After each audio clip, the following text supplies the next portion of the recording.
Good morning, ladies and gentlemen. We now call this event to order.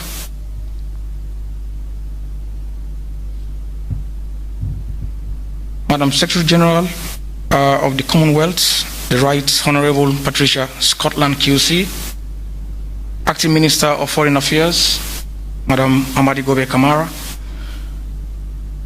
colleague journalists, good morning.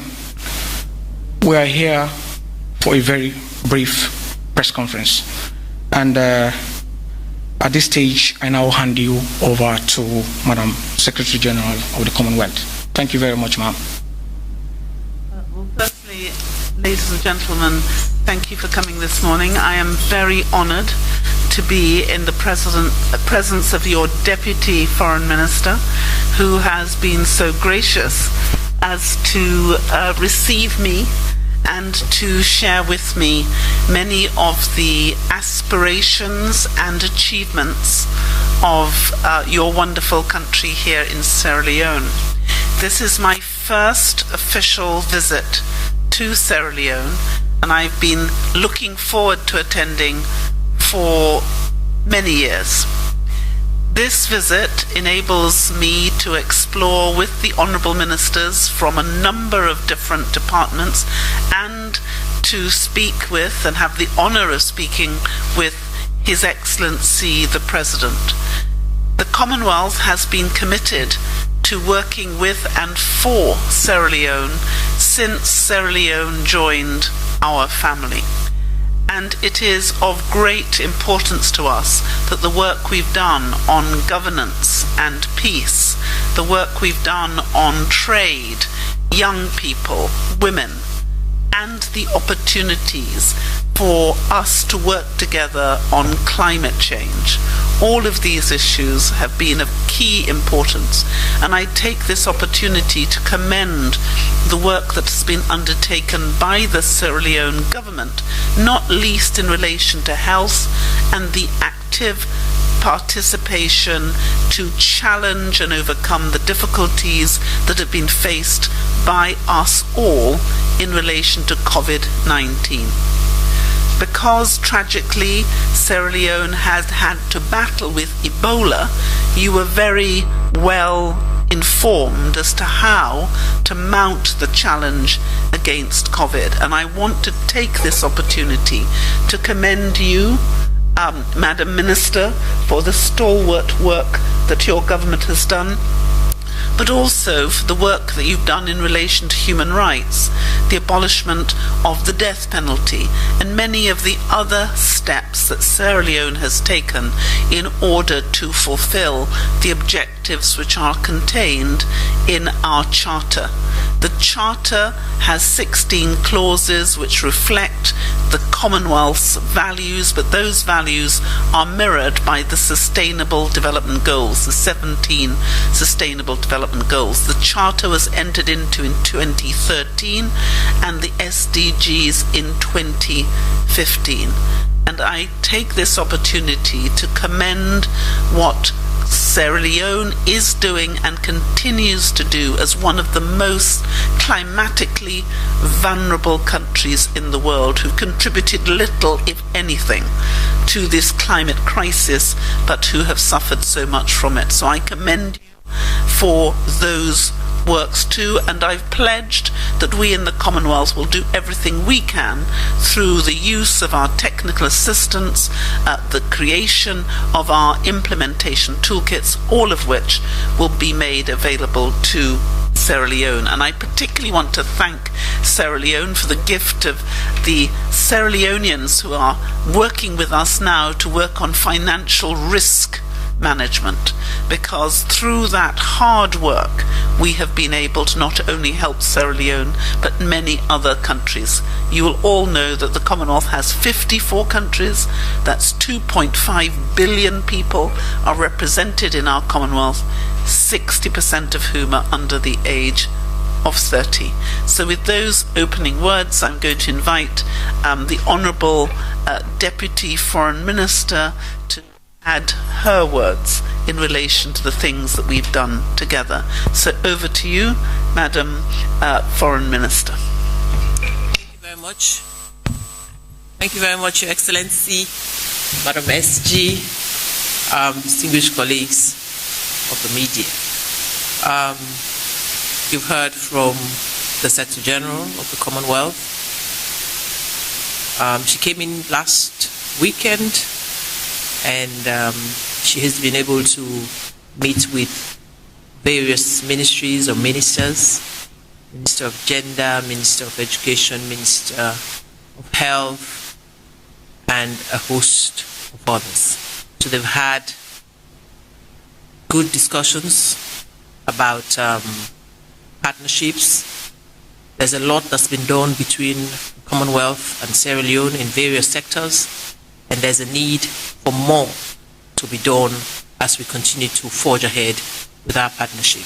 So she's been able to have great conversations with these ministers in the last couple of days, and just this morning she was with His Excellency the President to pay a courtesy call and of course talk about what we can do together as Commonwealth and Sierra Leone for the greater good.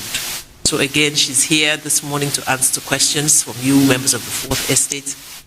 So you are free to ask questions about Commonwealth's work here in Sierra Leone, and of course what has been the outcome of some of the meetings that she's had in the last 2 days.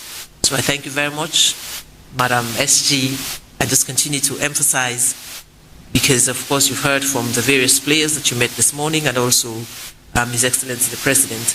We continue to note that we remain very committed to continue to work with you, and so that we can continue to foster and strengthen the relationship that exists between both of us. So at this juncture, I'll just pause and hand over to Mr. Chair to take the questions. Thank you. Thank you very much, Madam Minister.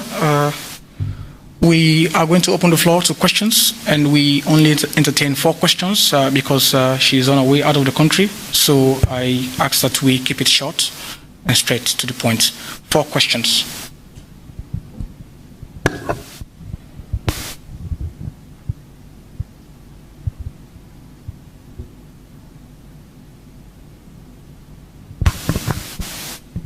My name is Abdul Rahman Kamara, the station manager for Star Television.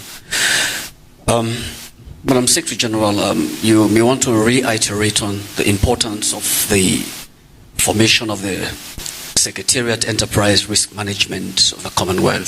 Secondly, I'm pretty much keen to know which various policy areas the Commonwealth will deepen its support and cooperation with the government of Sierra Leone.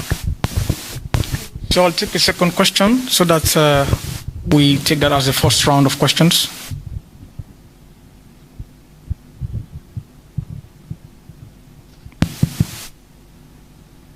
Any other question?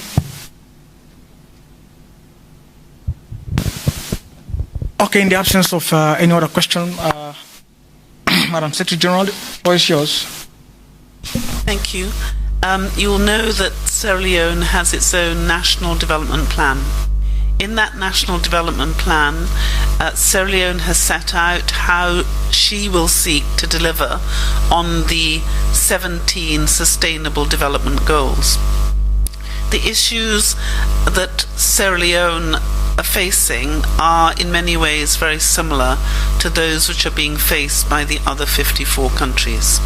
So one of the most critical issues that we are facing globally is climate change. So this climate crisis is evident here in this beautiful country. There are issues in relation to sea level rise, issues in relation to how you restore forestation, issues in relation to drought, desertification, water. All of these issues are things which have been clearly identified of utmost importance to Sierra Leone. And you'll know that the Commonwealth has been fighting on these issues for a very long time. way back in 1989, this is before the first COP, which is the meeting of the parties, the Commonwealth came together in Langkawi in Malaysia, and they set out their vision as to what would happen if we as a global community did not address the issue of climate change. Tragically, if you go back and look at that Commonwealth Langkawi Declaration, you will see that everything that has happened since 1989 to 2022 is foreshadowed in that report. And so we have been working, and we will continue to work with Sierra Leone, who tragically remains still one of the most climate vulnerable countries on the globe. We will continue to fight on those issues. The Sierra Leone government have participated in our Blue Charter. They're also participating in the work that we're doing on connectivity, because the other issue we've been talking about is trade. You'll know that 8 out of 10 Sierra Leoneans are under the age of 35. So this is very similar to the 60% of the population who are under the age of 30 across the Commonwealth.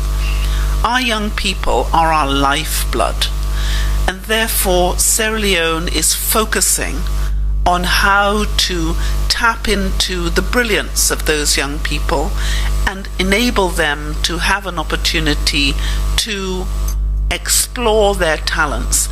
And it was a matter of great pride that in 2021 the person who won for the Africa region the award, my sustainable, my innovation award for young people, was indeed a Sierra Leonean young man. So there are huge opportunities. We talked to the health minister about the importance of making sure that the health provision is holistic. We talked to the education minister, who is working with the health, or the education ministry, which is working with the health minister. We talked about Commonwealth Says No More, which is the program that we are launching and have launched in relation to reducing domestic violence and ending sexual violence. The ministries have all welcomed that.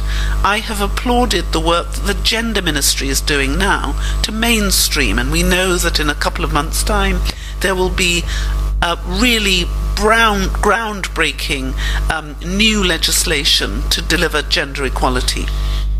Trade is incredibly important. The Commonwealth has about $700 billion worth of intra-Commonwealth trade.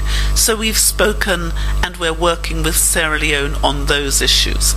But we're also working on issues of governance, electoral resonance, and looking to see how constitutionally we can make our systems robust. So I could probably talk for the next 5 hours on all the things that we're doing with Sierra Leone. But if I could invite you to go into our website, which is thecommonwealth.org, but particularly our innovation hub, because in that innovation hub you will see the broad spectrum of work that we're doing. And therefore it is a matter of great pride to me that if you look at any of those issues, Sierra Leone is playing its part. And from talking to the ministers of trade, the ministers of finance, the justice minister, the health minister, the youth minister, the sports minister, and the gender minister, to name just some, there are active programs that we're using, and we have made it clear that the Commonwealth is absolutely committed to sharing our implementation toolkits, and there are more than 42 implementation toolkits with the Sierra Leonean government and its people in order to make sure that we realize the vision that you have all set for yourselves. So it's an exciting program, it's a dynamic program, and it's one where we are thankful that the Sierra Leone people and the Sierra Leone government are fully participating. And so it's my opportunity to thank all of you as I say, one of our best officials has come from Sierra Leone, and I'm afraid I've told the Minister and everyone else that you're not having him back. Very much, Madam Secretary General. Yes, okay. One question, just one question, yes.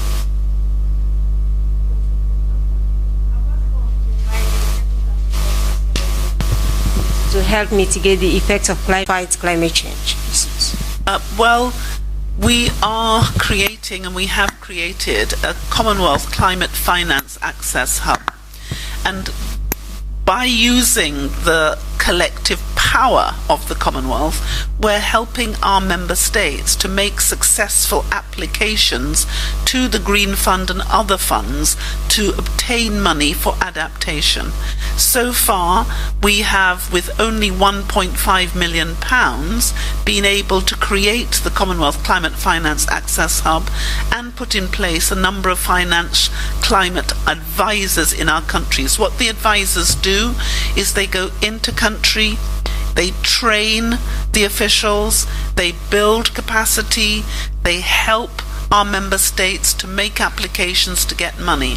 And so far we have already delivered into the hands of our member states $44 million, but we have 700 and more than $750 million worth of projects in the pipeline.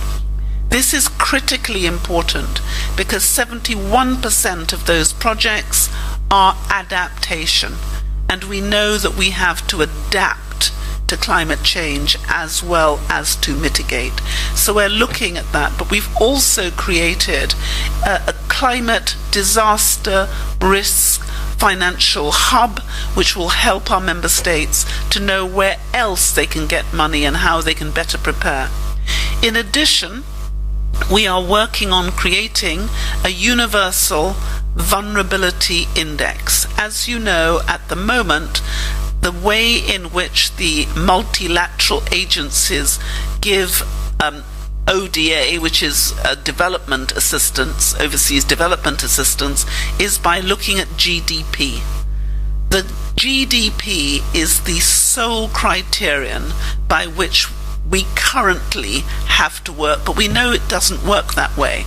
If you look at what happened when Sierra Leone had its mudslide, there was desperate damage caused, but how do you respond quickly? When you are one of the least developed countries, you can get money, but many of our other countries who are middle income countries or even high income countries have real difficulties. So we are saying you need to have a new way of understanding the multiple layers of vulnerability.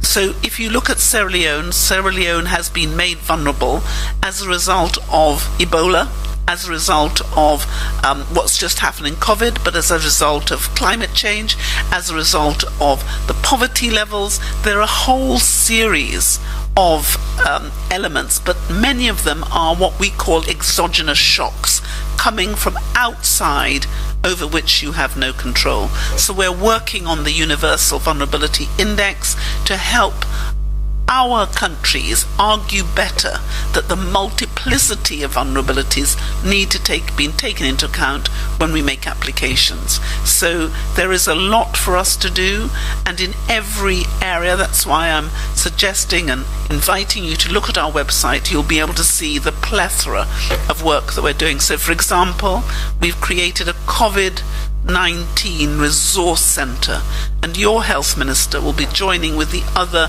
53 health ministers to work together to see how we as a Commonwealth can better combat this pandemic. But unfortunately, we can reasonably anticipate that this may not be the last pandemic, and we may have to face other epidemics as we faced Ebola. So we are getting ready by all of us working together with our accredited organizations. We have the Commonwealth pharmacists, the Commonwealth nurses, the Commonwealth doctors, the Commonwealth law. All of these Commonwealth accredited organizations are working with us and with Sierra Leone to do better. And so we hope that together we will be able to share expertise and knowledge and what works, as well as sharing what does not work, so that we can get there more quickly. Thank you very much, Ma.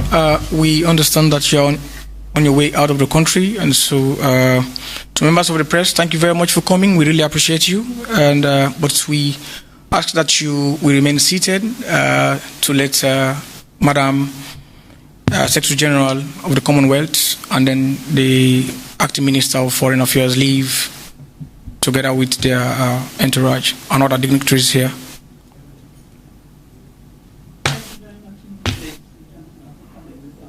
It's a pleasure to see you.